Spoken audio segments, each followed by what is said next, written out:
big games, big ads. A lot of people watch the Super Bowl as much for the commercials as they do for the football. So advertisers, they spare no expense. So let's take a look at those ads last night, Lara. Let's do it. Good morning again to you. Those Super Bowl ads are a big investment, and companies definitely want to make sure they pay off by making a lasting impression on viewers. So which brands got the biggest bang for their buck?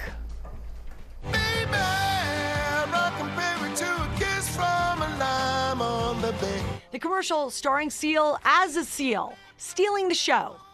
According to Google, the Mountain Dew ad was the most searched commercial on YouTube during the game.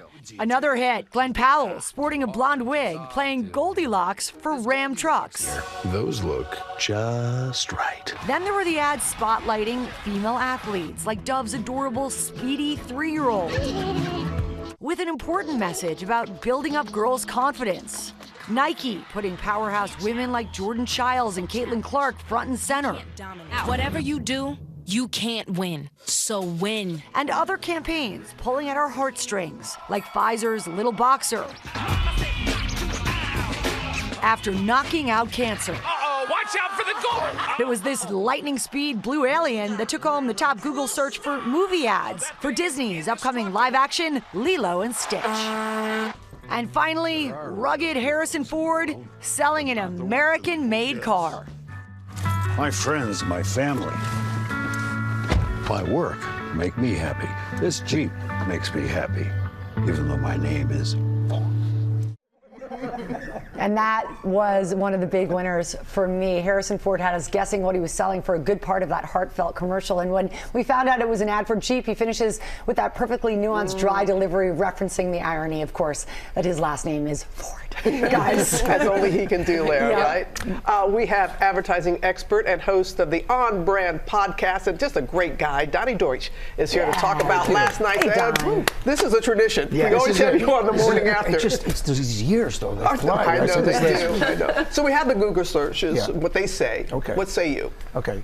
I am more powerful than Google, so we're going to say Exactly. I actually disagree with Google. I thought the best ads, and you showed all 4 of them, were the heartfelt, simple ads that were well written. Interestingly enough, 2 of them about female empowerment in sports. That ad with that 3-year-old and the line that says, at 3-year-old, your legs are unstoppable. At 14, you're going to think they're unbearable. Talking about women, and it says that half the women drop out of sports at age 14 because of body image. And the Nike ad where it says you can't, and then it says you can't do this, you can't do this. Well, you can. You just win.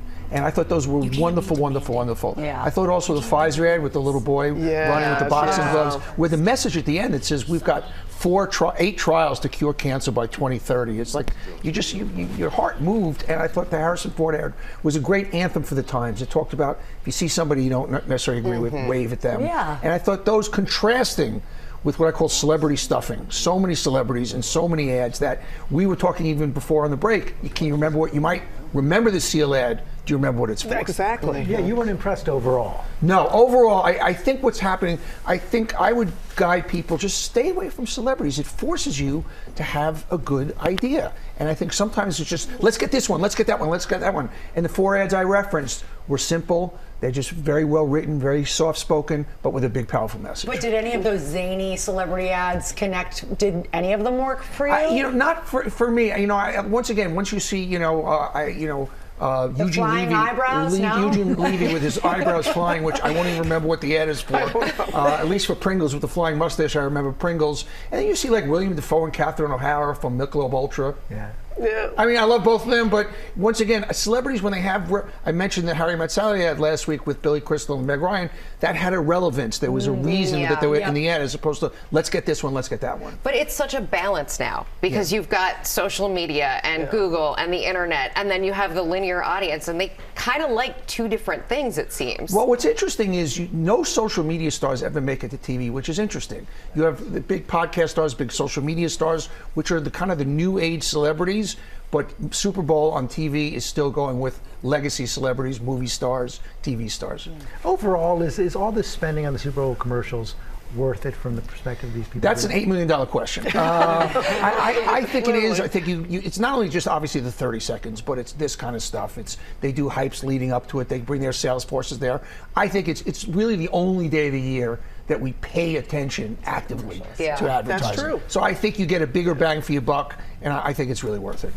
I can imagine sitting across from you and hearing just that message as a company who wants to advertise.